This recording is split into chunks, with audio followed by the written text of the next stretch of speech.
Uncle Kosh and his wife Margaret are in love with their brand new electric car. So smooth and comfortable, it's fantastic. It's a far cry from the old car anyway. I reckon. At $50,000 it wasn't cheap, but it costs barely anything to run. This car has a range between 230 and 250 kilometres. We would probably charge it once a week, and that would cost us about $5 to $6 a week. Petrol's gone up again. Still going up. Once you plug it in, it just charges. It might take maybe 2 to 3 hours. It's a bit like charging your mobile phone. Once you plug it in, you don't notice. The Kosh's car is fully electric. Fewer than 200 of those were sold in Australia last year, along with 1,100 plug-in hybrids, which combine a petrol engine with an electric motor. Let's have a go, get a go power. Labor's hoping to shift up a gear by making these sorts of vehicles 50% of new car sales by 2030. I think Labor's policy is fantastic because it will provide an incentive for manufacturers to bring vehicles into the country. Once there's volume, the price will go down. What the government shouldn't be doing is telling people what sort of cars they should drive.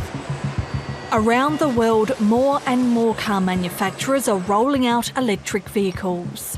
At the same time, governments, including the UK, France and China, are planning to ban or limit sales of new vehicles with internal combustion engines in the next couple of decades.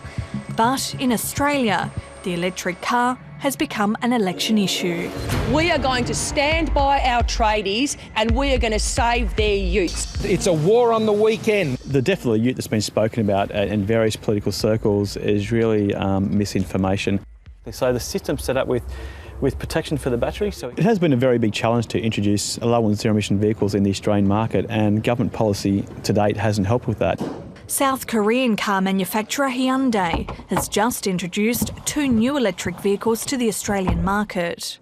It's pleased with Labor's target. We really need to have a national strategy so all manufacturers and all the motoring associations and all oil companies can really start preparing. Labor's first move would be to make half of all government fleet purchases electric by 2025. Its strategy also includes new standards for how much pollution cars can emit, a plan pushed by former Prime Minister Malcolm Turnbull, but now panned by the coalition government.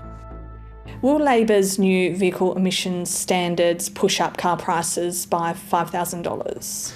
Well, that's complete rubbish. If it's not $5,000, what's the ballpark figure? Well, Malcolm Turnbull's modelling suggested it would be about $1,100 up front, which would be paid back in about 2 years in fuel savings. We've never adopted that policy. It's never been our policy. And it won't be our policy. This is yet another front line on the internal climate wars within the coalition party room, and it's motorists who are paying the price. It's not just motorists facing change. Electric cars will put pressure on the federal budget. Currently, conventional car owners contribute about 41 cents a litre to government coffers, about $18 billion every year. Labor has some serious questions to answer on this policy. In other countries, what that's meant is everyone paying fuel excise ends up having to pay more. Look, I think Labor's policy is irrational. Farmer John Lush believes the opposition's target is too ambitious and will hurt rural Australia. Most of our work is, hauling heavy loads, doing large jobs that you can't afford to have a battery go flat, whereas the old fossil fuel vehicles like this one, they just keep going. The reliability of electric vehicles isn't his only concern. The South Australian farmers worried about the impact on the national electricity grid.